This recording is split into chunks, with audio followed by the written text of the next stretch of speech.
Hello friends, welcome to my YouTube channel online learning website.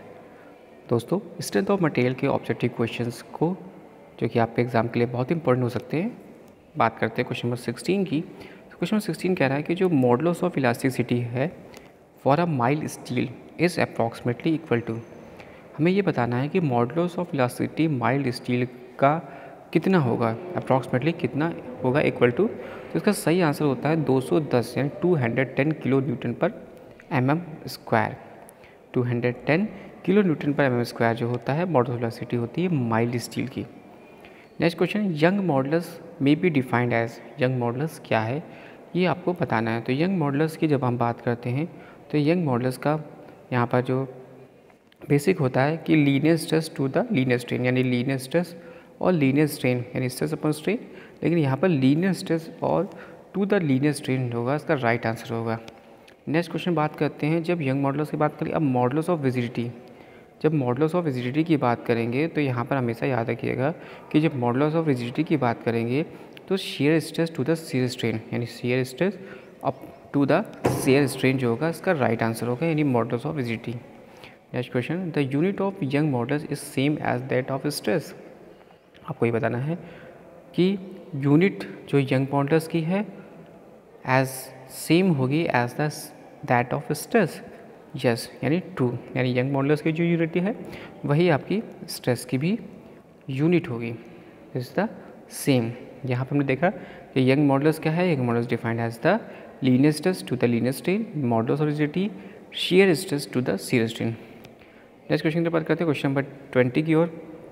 तो यहाँ पे ये कह रहा है कि दो बार है, two bars of different materials और the same size are subjected to the same tensile force if have the elongation in the ratio is 2:5 है and the ratio of modulus of elasticity of the two material is. हमें ये बताना है कि हमें दिया है इलोंगेशन दिया है, हमें मॉडुलस ऑफ इलास्टिसिटी पूछ रहा है, तो इसका जस्ट रेसिप्रोकल हो जाएगा, यानी 5:2 इज़ द राइट आंसर। हमें कब, जब हमें इलोंगेशन दिया है और मॉडुलस ऑफ इलास्टिसिटी पूछ रहा है, तो आप यहाँ पर उसका राइट आंसर हो जाएगा 5:2। The next question is question number 21।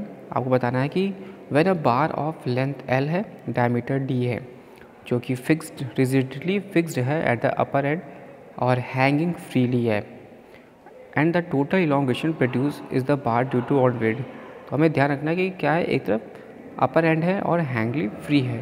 तो इस केस में राइट आंसर हो जाएगा इसका WL²/2E। क्या हो जाएगा, हमें ये ध्यान रखिएगा कि एक तरफ फिक्स्ड है और अपर एंड हैंगिंग फ्रीली है, तो WL²/2E हो जाएगा। W हमारा वेट पर unit volume of the bar. Next question, the deformation of a bar under its own weight is dash the deformation if the same body subjected to a direct load equal to the weight of the body। आपको बताना है इसका right answer क्या होगा। तो इसका हो जाएगा राइट आंसर इज़ हाफ, यानी जो deformation of a bar under its own weight है is half the deformation own weights is half the deformation if the some body subjected to a direct load equal to the weight of the body.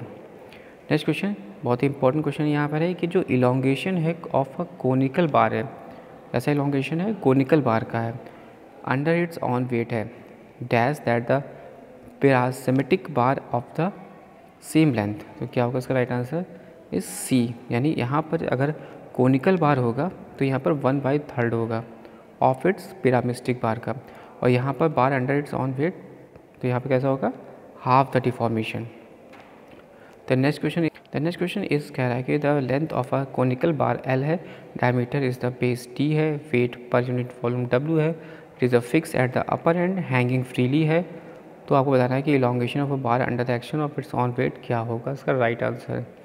तो इसका right answer हो जाएगा C, यानी WL²/6E। Thanks for watching and sharing.